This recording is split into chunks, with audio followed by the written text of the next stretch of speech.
Bueno, extremos condicionados, la clase número 10.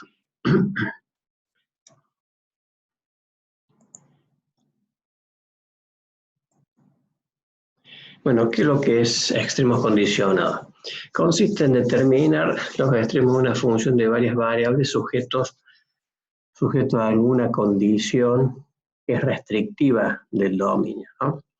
Por ejemplo, aquí que tenemos una función z igual a x cuadrado más y cuadrado, que en la gráfica es un paraboloide con ramas hacia arriba. No estamos trabajando sobre el dominio natural de esta función, que ya sabemos que tiene un mínimo relativo y absoluto en el 0, 0, que vale 0, sino que estamos intentando trabajar ahora en una restricción del dominio que viene dada por una condición tipo función implícita como esta, que es x más y igual a 1. Entonces, los extremos que vamos a buscar es sobre un nuevo dominio, que es este, rectilíneo, x más y igual a 1, y los extremos de esta función van a ser diferentes al del dominio natural. Si vemos acá en la gráfica, se ve claramente que vamos a tener aquí un mínimo por aquí, ¿no es cierto? Que todo esto se calcula. Hay que tener en cuenta que cuando ponemos una condición restrictiva del dominio, lo que estamos haciendo en definitiva es que no todas estas variables del dominio van a ser independientes, porque de aquí se puede despejar una de las variables y hacerla depender de la otra.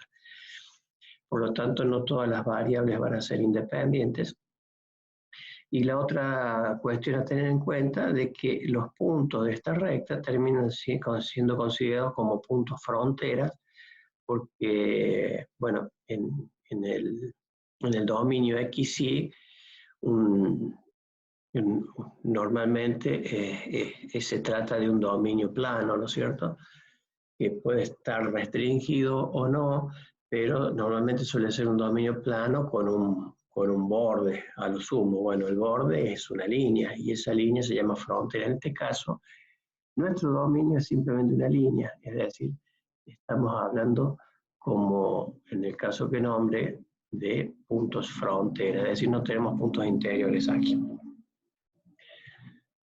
En los métodos de resolución, cuando tenemos una restricción del dominio, son dos. Por sustitución o método práctico, es decir, si de la condición, desde la implícita que teníamos, despejamos y, por ejemplo, la podemos sustituir en la función en forma directa. Entonces, estamos eliminando una de las variables, pero en definitiva estamos incorporando la condición restrictiva del dominio dentro de la función. Entonces, los extremos que hallemos de esta función van a ser, los extremos relativos van a ser los extremos de la función original sujeta a la condición dada ya, que es la condición de la ecuación implícita. Entonces, trabajamos aquí, ven, el y no está, pero trabajamos como una función de análisis 1, hacemos la derivada nos da esto, buscamos el valor de x, que da 0 la derivada, y obtenemos el punto crítico.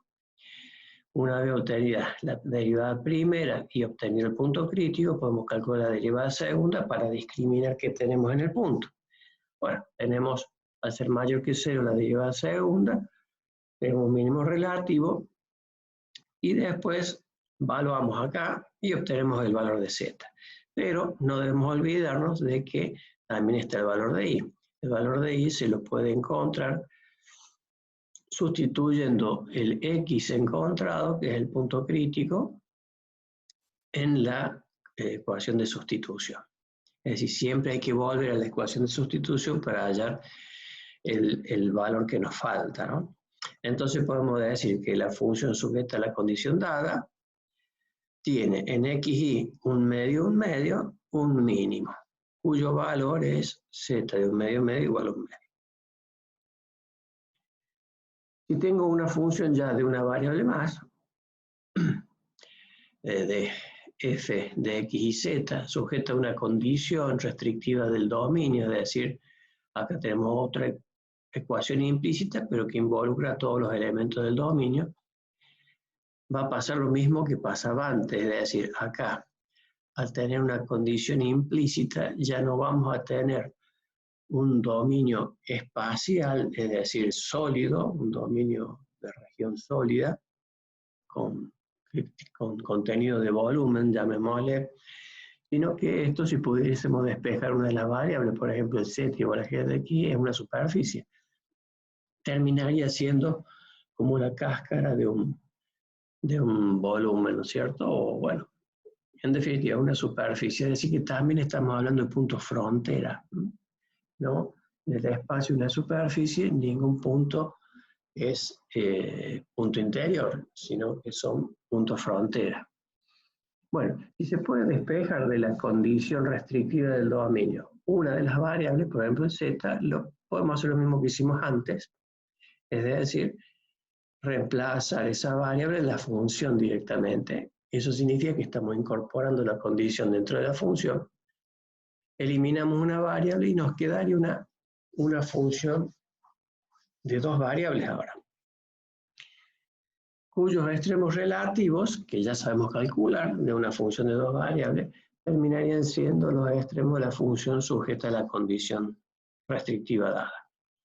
Es decir, bueno, este trabajo ya lo sabemos hacer. Después, el valor de z, ¿no es cierto? Porque en esta ecuación el z no está. El valor de z correspondiente se calcularía luego, volviendo a la ecuación de sustitución, que está aquí, para obtener el valor de z correspondiente. Es decir, obtenido el xy, que me da el punto crítico, discriminado que pasa en la función, volvemos acá para sacar el valor de z que corresponde. Bueno, las dificultades del método. Primero, que sabemos calcular extremos relativos solamente de funciones hasta dos variables. Es decir, sabemos la de una variable por la raíz 1 y de dos variables por lo que vimos la clase pasada. Y otra de las dificultades es que no siempre vamos a poder despejar una variable de la condición. Es decir, hay veces que no se puede despejar variables de la condición. Entonces, para esos casos, sale a nuestro auxilio el método de los multiplicadores de Lagrange. En lo que vamos a plantear aquí lo mismo, es decir, una función de tres variables que queremos encontrar sus extremos, sujeta a una restricción del dominio, pero con la cualidad de que aquí no podemos despejar ninguna de las variables. Es decir, estamos considerando a z como función implícita de x y de y, pero que no la podemos explicitar, es decir, no se puede despejar. De todas maneras, terminaría siendo una composición lo mismo. ¿Por qué? Porque acá en el cuadrito de dependencias que tenemos que f es w, ¿no es cierto? Depende de x y z, pero z es una implícita gracias a la ecuación condicionante de x y de y. Por lo tanto, acá hay una composición donde las últimas variables son x y y. Por más que no podamos despejar de la condición la variable z. Entonces, ¿qué hacemos? Buscamos las derivadas en pos de encontrar extremos, ¿no es cierto? Hacemos la derivada de f con respecto a x final, sería derivada de f con respecto a x intermedia, x respecto a x vale 1, que sería este sumando, más la derivada de f con respecto a z y z con respecto a x, que está acá. A través de ahí no llego a x, por lo tanto no hay un tercer sumando. La segunda, cuando derivo respecto de y como variable final, pasa lo mismo. La derivada de f respecto de y respecto de y que vale 1, que estamos acá, más la derivada de f respecto de z y z respecto de y, que lo tenemos acá. Bueno, acá el tema es que si esta función tiene extremos, tienen que ser las derivadas, estas que hemos planteado acá, iguales a 0. Entonces, planteamos esa situación. Las igualamos a 0. A su vez, de la ecuación condicionante, que es la que nos restringe los valores del dominio, podemos calcular la derivada de z respecto de x y la derivada de z respecto de y. de la ecuación implícita, que sabemos que es menos línea divisoria, la implícita respecto de x y la implícita respecto de z, dividiendo acá, ¿cierto? Recuerden que la regla mnemotécnica era en forma cruzada, ¿no? Y la derivada de z respecto de y igual a menos línea divisoria, la implícita respecto de y, que es lo que nos manda acá abajo, y dividiendo por la derivada de la implícita respecto de z, que es lo que nos manda lo que dice acá arriba. Bien, reemplazamos estos valores aquí. Entonces nos está quedando el sistema ahora con el reemplazo hecho. Ahora, si nos fijamos, en ambas ecuaciones tenemos un valor que es igual, que es este.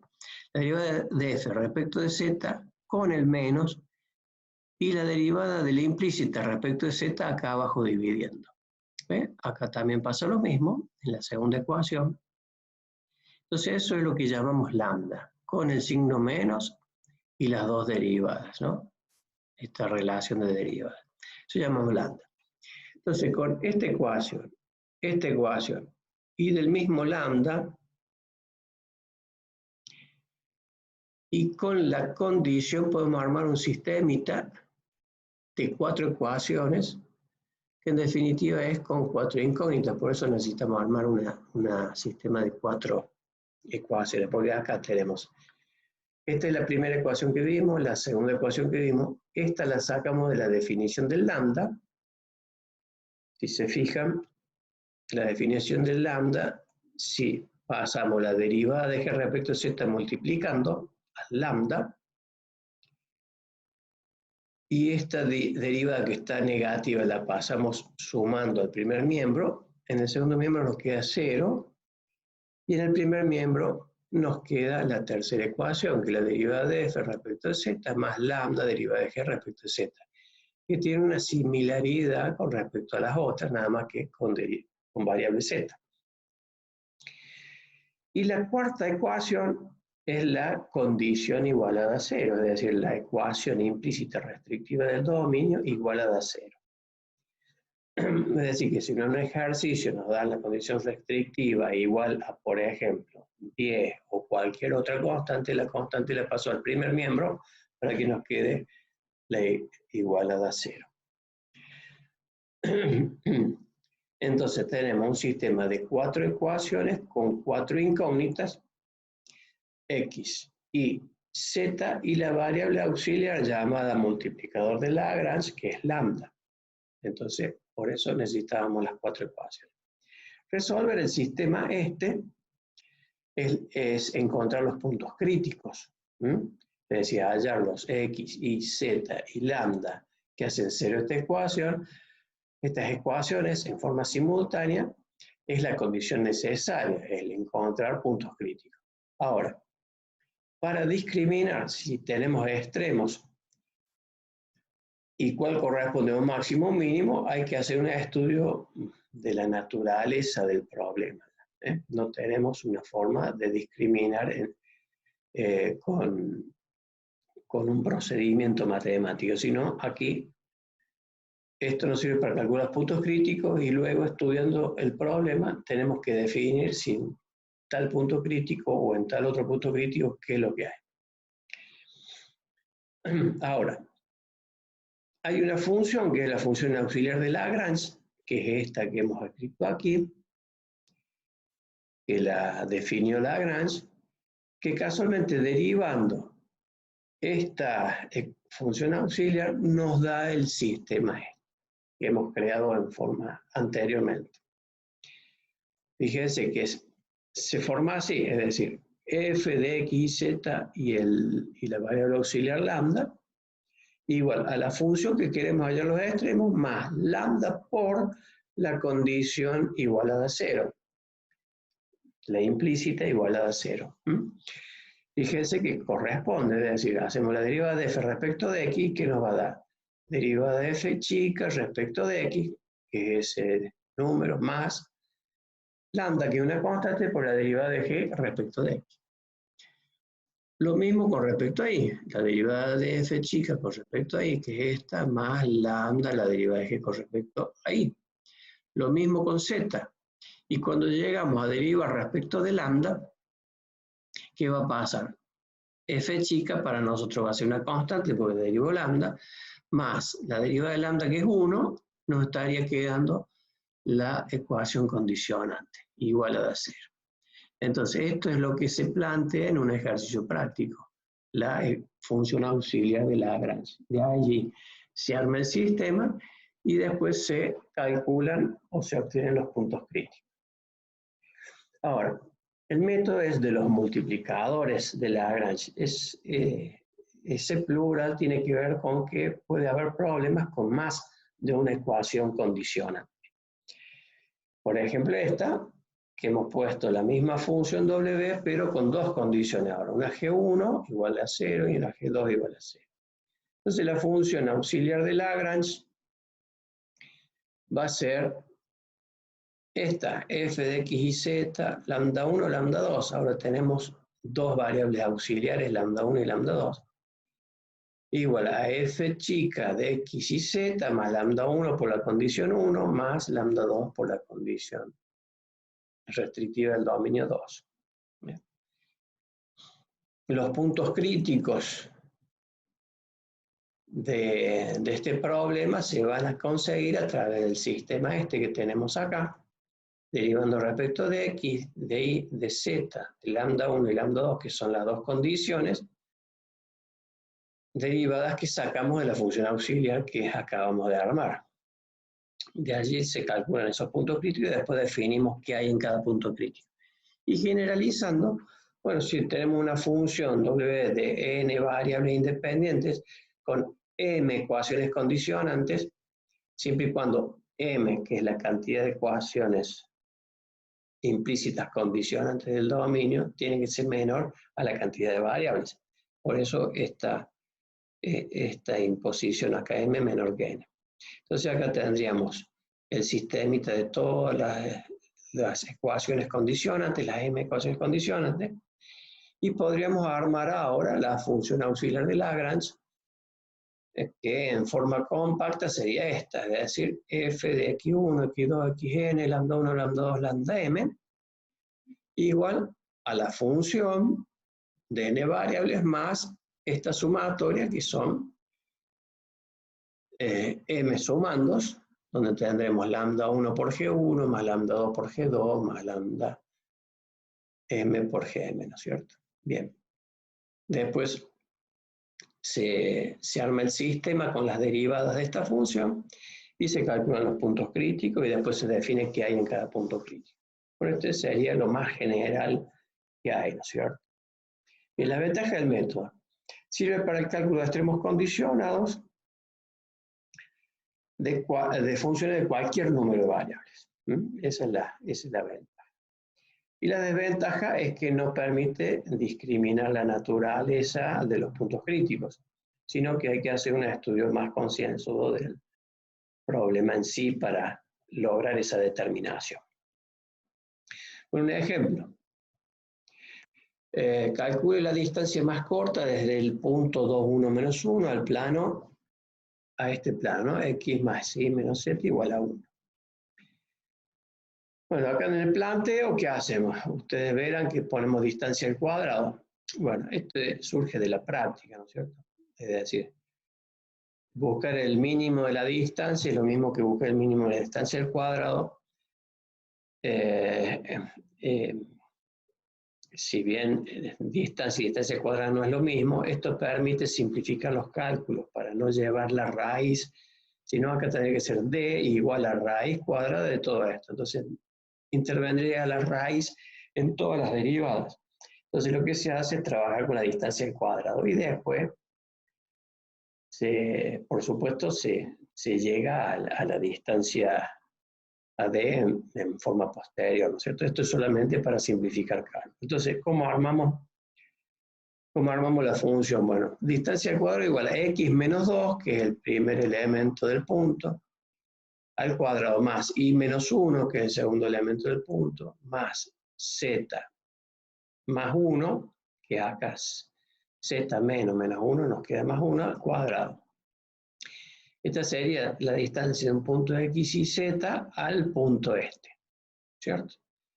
Ahora, para involucrar de que ese X y Z sea del plano, es decir, queremos hallar la distancia más corta de un punto del plano a este punto. Entonces, para involucrar el plano, que es la condición restrictiva del dominio, tenemos que armar esta parte que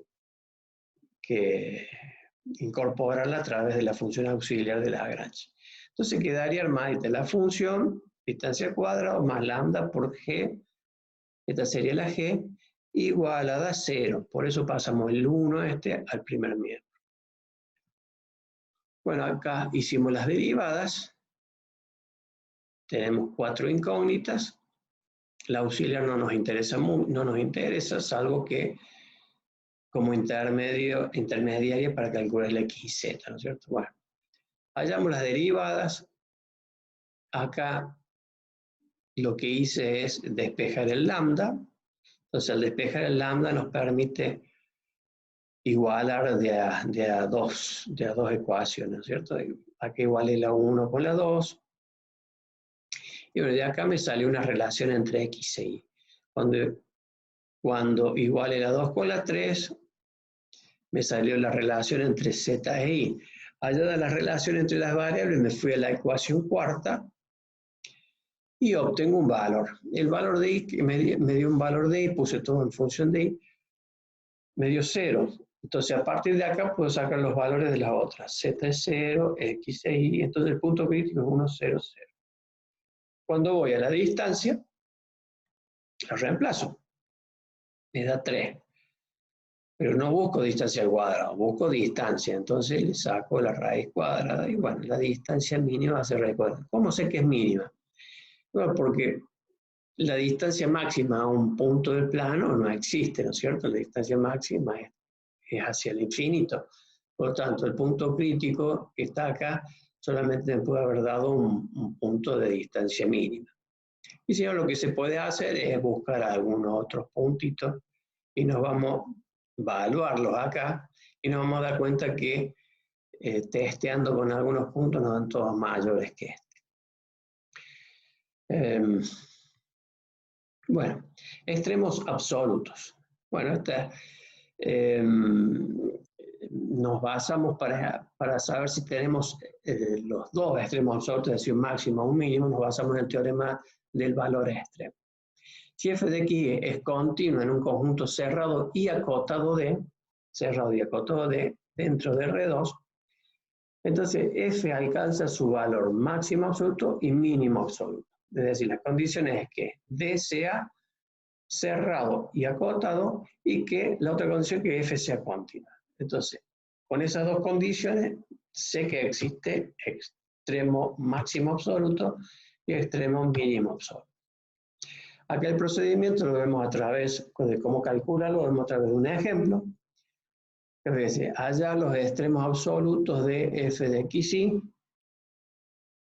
igual a x cuadrado más 2y cuadrado. En el disco, fíjense, acá ya no es una ecuación implícita, sino que es una región. Fíjense, x cuadrado más y cuadrado menor o igual a 1. Es decir, acá tengo puntos interiores y puntos frontera. ¿Okay? Es lo que nos dice acá, de que sea cerrado y acotado. Cerrado y acotado. Es decir, esto es un disco cuyo radio es hasta 1. Es 1. Entonces, primero, ¿qué hago en la estrategia? ¿Hay una restricción? Sí, pero es un disco. O sea, tengo puntos interiores y puntos frontera. Lo primero que hago es buscar extremos relativos de la función, buscando los puntos críticos que estén dentro del disco. Los puntos críticos que estén fuera del disco no me van a interesar porque no serían parte del dominio, solamente los que están dentro del disco. Entonces hallo extremos relativos como lo que hicimos la semana pasada, la clase anterior, y bueno, acá obtenemos un punto crítico que está dentro del disco, el 0, 0. Y a través del hessiano me doy cuenta que es mayor que 0, tengo a extremo, y después, por supuesto, me fijo en la derivada segunda respecto de x dos veces, me da mayor que 0 también. Entonces ahí tengo un mínimo relativo en el 0, 0, cuyo valor es 0. Entonces ya tengo calculado un extremo relativo. Y no tengo más. El segundo paso, ¿cuál sería? Trabajar sobre los puntos frontera, que esto es Lagrange, multiplicadores de Lagrange. Entonces, es para el igual a 1. Ya no estamos hablando de lo que está dentro del disco, sino el borde, del igual a 1. Como es igual a 1, paso el 1 al primer miembro y me queda x cuadrado más y cuadrado menos 1, que esta sería la condición igual a 0, que se multiplica por el lambda, más la función que nos han dado, y con eso construimos ya la función auxiliar de Lagrange. Trabajamos, es decir, derivamos. Al hacer las derivadas nos damos cuenta que podemos sacar factor común acá, factor común también acá. Al sacar factor común significa de que esta ecuación se puede hacer 0 por lambda igual a menos 1 o por x igual a 0. Esta otra se puede hacer 0 por lambda igual a menos 2, valor distinto que es la primera, o y igual a 0. Entonces empezamos con lambda igual a 1. Si lambda igual a 1, ¿qué pasa? En la 2 no se me hace 0 con lambda 1. Entonces la única posibilidad que se me haga 0 es con y igual a 0. Entonces, y tiene que ser 0. Entonces, me voy a la tercera ahora. Y digo, bueno, si y es igual a 0, entonces x cuadrado igual a 1, tengo dos valores de x. Y los puedo combinar con el valor de y, que es 0. Entonces tengo dos puntos críticos. Lo mismo hago con la segunda ecuación, que lambda puede ser igual a menos 2 para hacer 0 la segunda. ¿Qué pasa con la primera? En la primera no se me va a hacer 0 con lambda igual a menos 2. Entonces tiene que ser sí o sí x igual a 0. Entonces me voy a la ecuación tercera, digo, si x igual a 0, tengo dos valores de y, y los combino con el 0 del x. Entonces tengo dos puntos críticos más. Evalúo lo que pasa en esos puntos críticos, ¿no es cierto? Y tengo valores, ¿está?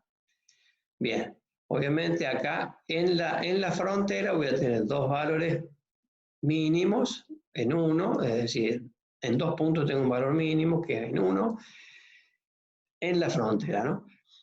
Y dos puntos con máximo igual a 2, digamos, en la frontera. Ahora,